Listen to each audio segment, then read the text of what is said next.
A company is placing QR codes on gravestones. Posing like an American farmer is the latest trend in Chinese social media. And Belgium needs more incinerators to burn all the cocaine. They're having a problem burning all that cocaine. They got a lot of cocaine. These are the weird stories for Wednesday on Weird AF News, the only daily weird news podcast hosted by a somewhat funny comedian. I'm funny on some days. Let's hope today's the day, guys. Buckle up. A company is placing QR codes on gravestones to tell the stories of loved ones. How lovely. Grieving friends and families of deceased loved ones will now be able to tell the story of those who passed away with videos and pictures, thanks to a company which developed the idea of placing QR codes onto gravestones. The company is from Cork. It's called The Story Of, and their aim is to work with families to create a fuller picture of their deceased relatives, as the limited space on a gravestone puts restrictions on how much of a person's life story can be told on the piece of stone. Now, compiling a series of photos and videos about a person's life, the company will create a web page that is complete with the person's life story and can be accessed via a QR code placed onto the gravestone. Yeah, you got to imagine with technology, we were going to go here eventually. You scan it with your phone, and then right there, you can find out what the person did. Maybe on my grave, there'll be a video of me doing stand-up. That'd be pretty cool. Maybe my podcast will come up. You know, all 1 million episodes. Yeah, no, listen, I'm doing 1 million episodes before I die. That's my goal. I'd imagine if you push this even further, maybe a hologram could pop up of the person. That would be dope. If there's like a hologram of me doing stand-up, or maybe like a hologram of me in the closet recording the podcast. All right, this is stupid. Now, they interviewed the founder of the company, The Story Of, which is making these QR codes. It's Judy Russell. She's in Cork, Ireland. She has a quote here. Well, around 60 million people on this planet die each year, and for the most part, their stories, their advice, their personalities die with them. Capturing all of this would have a very positive impact on different groups. You see, when older people are given space to reminisce on their lives, it can be a huge benefit to their mental health. Studies have shown that when children learn family stories, it creates a shared history, strengthens emotional bonds, and helps them make sense of their experiences when something senseless happens, such as a global pandemic, you know? I don't know why she brought up the global pandemic. Maybe that's the #1 killer in Ireland. In my country, the #1 killer is people shooting others at Walmart, unfortunately. That's what's going on here. I agree with Judy, though. Sharing family stories with children creates a shared history, and it's just marvelous. I mean, how many times are you dragged as a child to visit the gravestone of a deceased relative who you didn't really know? And it's just hard to be emotionally invested in those moments. So I would love this. I'm wondering, do you have to watch an ad before you see videos and pics of your relative? That would annoy me. I mean, there's always the concern of hackers as well with anything like this. Imagine you go and visit your grandma's grave on her birthday, and you scan it, and instead you get porn or something. That's gonna be, someone could do that, I assume. I would like to use my QR code to offer people maybe like a rebate at Dunkin's. Yeah. You scan my grave and you get $1 off a large regular. The latest trend among Chinese influencers is posing like American farmers. A woman wearing denim overalls sits on a straw bale against the backdrop of a wall of hay. Two girls lean against a wooden fence on a seemingly boundless grassland. A man in a full-out cowboy outfit poses with a horse standing behind him. At first glance, one might think these photos posted on Xiaohongshu, which is a lifestyle app, often referred to as China's Instagram, are taken in the actual American Wild West. But no, these photos are actually from various locations across China, where pretending to be on an American farm or an American ranch has become the latest aesthetic that has taken Chinese influencers by storm. They're calling it, they actually have a name for it, it's called American Farm Style. Amazing. In the past few months, American farm style has really been embraced by many good-looking, young, impeccably dressed Chinese men and women on Xiaohongshu. I don't even know if I'm saying that correctly. Is it Xiaohongshu? Xiaohongshu? I think that's it.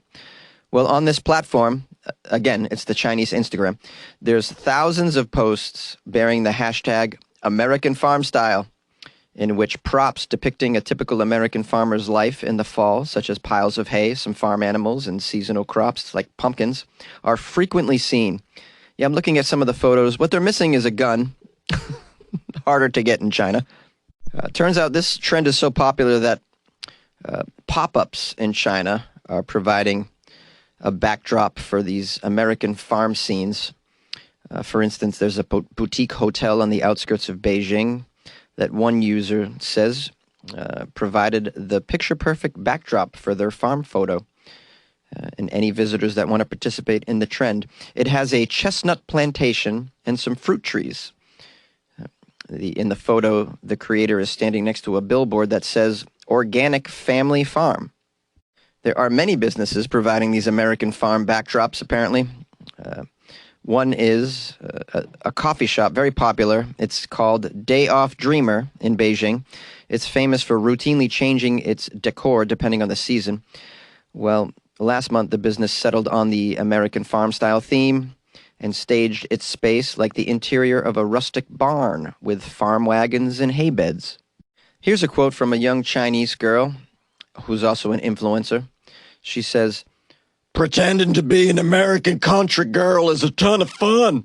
I feel like I'm in a Western movie." I like Westerns. I like that John Wayne. He's a sexy mofo, huh? Now, pretending to be in some sort of American landscape is not new. Romanticizing various aspects of American life and presenting them in a pleasing way appears to be a very common theme in the content created by Chinese influencers since the coronavirus pandemic started, apparently. Due to China's stringent and unrelenting COVID-19 border restrictions, which have only started to show signs of relaxation recently, many Chinese people have been unable to travel abroad. For influencers, that presents a challenge. So they're recreating foreign scenes, which appear to be their way to cash in on the longing for international tourism while it's restricted in the country.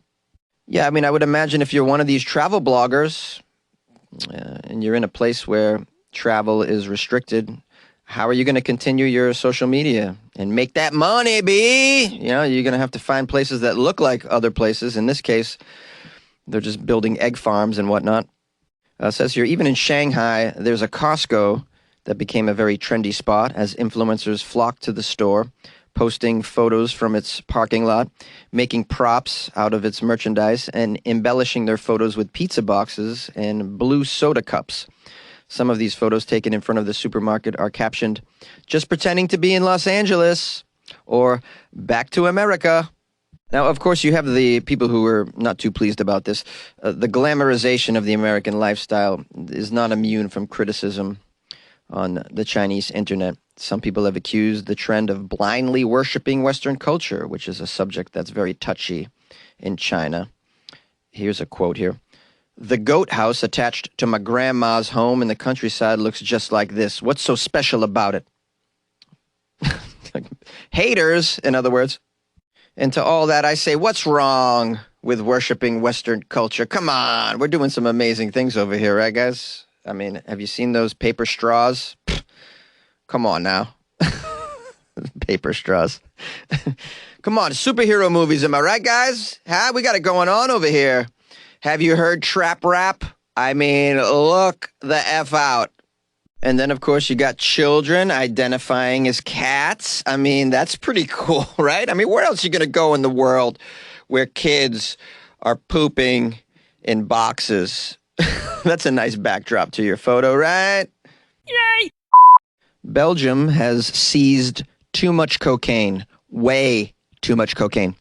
Belgium has seized so much cocaine from smugglers operating through the port of Antwerp that it needs more incinerator space to destroy the cocaine, according to the officials. They don't have enough incinerators. There's too much cocaine. I have an idea of what you can do with that cocaine, guys. You can mail it to Weird AF News. The headquarters is located in a very pristine, cluttered closet in Los Angeles. How would you like to hear this podcast fueled on cocaine? I mean, caffeine's enough. I think I'd go off the deep end. Authorities are very concerned over there in Belgium that depots, D-E-P-O-T-S, depots.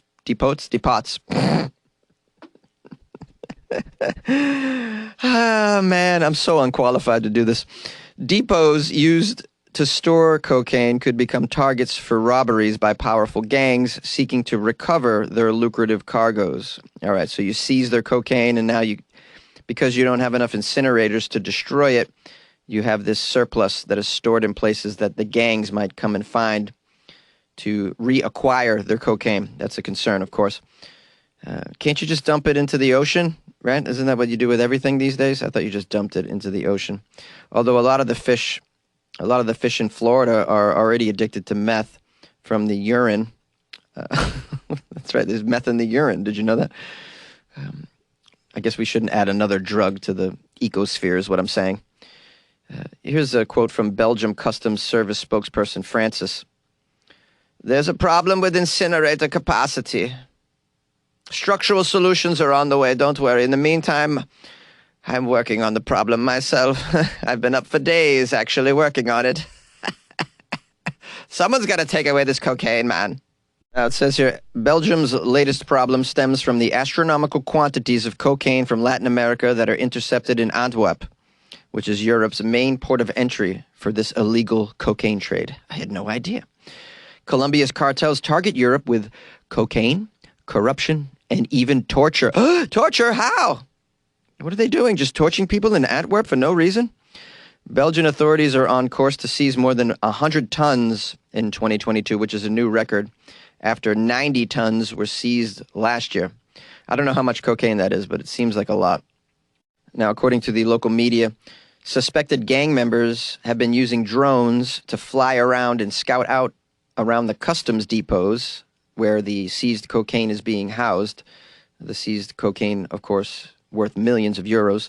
Authorities are working very quickly to destroy these cocaine seizures, but to incinerate cocaine, quote, there are environmental standards to be met, according to the authorities. I guess you can only burn your cocaine in an environmentally friendly way. That's the end of the story. And then at the bottom of the article is a photo of some pigeons. That seems strange. I don't know what pigeons have to do with cocaine in Belgium. Maybe the pigeons are the gangs? Maybe the gangs are flying pigeons in addition to the drones to try and seek out these cocaine deposits. Can you train a pigeon to look for cocaine?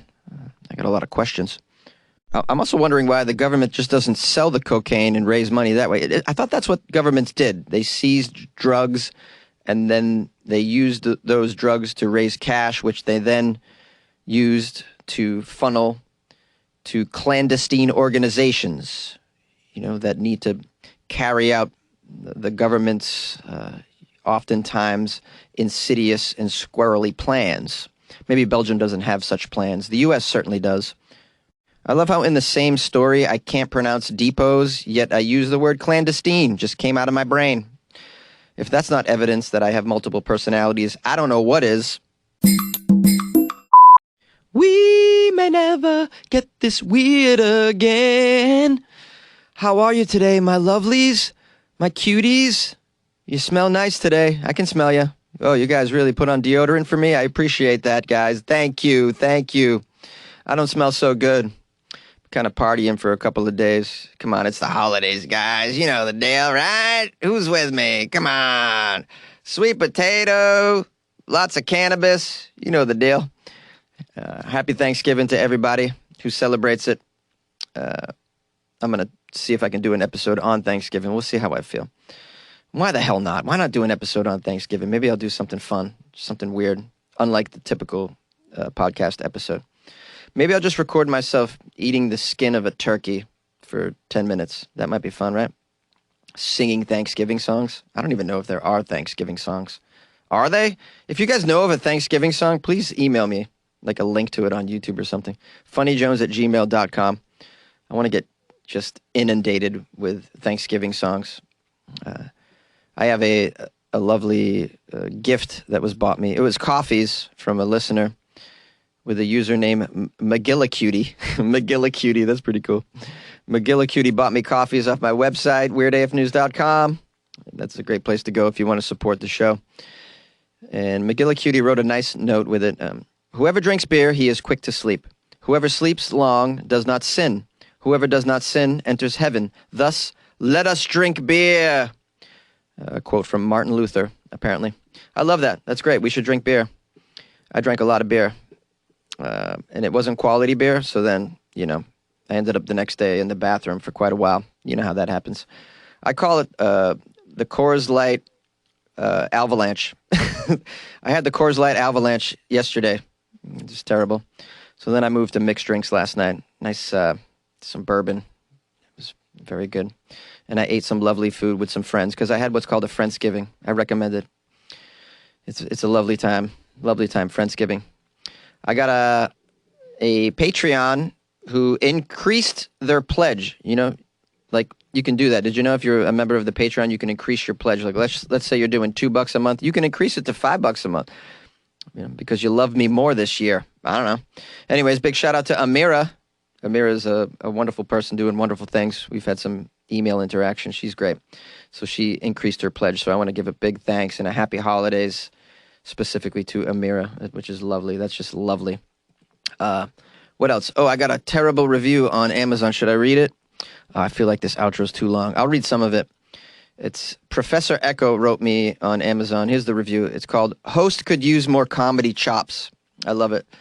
I would like to know if Professor Echo has ever made $1 doing comedy. Yeah, I've made a lot of dollars doing comedy, so I think the industry has already made the decision that I do have comedy chops. But okay, I guess you're welcome to your opinion. Here's what I'm grateful for, that Professor Echo gave me 2 stars instead of 1. So Professor Echo isn't a total jerk. Professor Echo wrote, I decided to cut back on my earlier posted review, which was overly harsh. The idea for this podcast is great, but I just think the dude needs more practical experience in comedy. Good one. Okay. Being funny doesn't always come overnight, guys, no matter how big a cut-up a person was on the school playground back in the day. First of all, they use the phrase cut up. So I'm going to guess Professor Echo is 78 years old. And if you're 78 years old and you don't like my comedy, wow, what a surprise. You're 78 years old. Why don't you go back to watching The Three Stooges, bro? Professor Echo has advice for me, though. Professor Echo, who I assume has never gotten on stage and made anybody laugh, has advice for me. The host tries, but I myself believe he could use a little more training and work at being funny, as it is just does not seem to come natural to him. Oh, sorry to sound discouraging. There's nothing wrong in learning more and practicing more in your chosen gig. Anyway, there are a lot of positive reviews for this podcast, so maybe the flaws are on me and not on the host. Well, all right, now you're coming to your senses, Professor Echo. Yes, comedy is something that it's called subjective. So when you get on and tell somebody they're not funny on a social platform, you've kind of crossed the line a little bit. That's like getting on here and saying the music of Prince is terrible. How could people listen to Prince? The host, then the review says, fair enough. As it plays now, I'm bailing on it, but who the hell cares if I don't like it? Listen and judge for yourself. Yeah, guys, listen and judge for yourself. Why listen? Don't listen to the review of someone who knows not anything of what they're talking about. Judge for yourself, as you should. Yeah, this would be like me watching a YouTube video of an archaeologist and just writing, I'm not sure this guy knows anything about digging. I mean, he's going so slow here. I mean, just dig away. Why are you going so slow? This is a good moment to let everybody know that I'm going to be making some money in Dallas as a professional joke writer. It's going to be the weekend of the 8th through the 11th of December. So if you guys are in that area, hit me up and I'll give you all the info. And it'll be on my Instagram anyways, but I won't post now, but closer to the show. But if you want to get a jump on that, just send me a message. I'll tell you where it's at. I've already had a few people reach out to me. They want to come see me do stand-up. So it's different from the podcast because I drop F-bombs. just prepare yourself, I swear, which makes the podcast even more impressive. People don't even know the sort of self-control it takes for a dude from Boston not to say the F word when I'm performing for 20 minutes, 30 minutes. It's very difficult. And I do it on the podcast every day, so I'm not trying to pat myself on the back here. I'm just trying to let Professor Echo know that you're dealing with a professional, bro. A straight up professional. Okay, if you want to leave me a review, go to Amazon. That's where the bad ones are. Leave a review on there. That's helpful. And if you want to do a screenshot, send that to me. That way I know you did it. That would be helpful. Some of the Amazon pages I can't find. They're in other countries. I don't know where these pages are. And if you want to support the show with a little cash for the holiday season, you can go to weirdafnews.com and buy me a coffee or join the Patreon there, or you can PayPal me if you'd like. It's funnyjones@gmail.com. If you would like to call the show, 646-450-2012. You could call and wish me a happy Thanksgiving or just say good luck with your life, man. Anything like that makes me smile. That's cool. Anyways, I hope you guys have a happy Thanksgiving and a great week otherwise. I love y'all. See you tomorrow.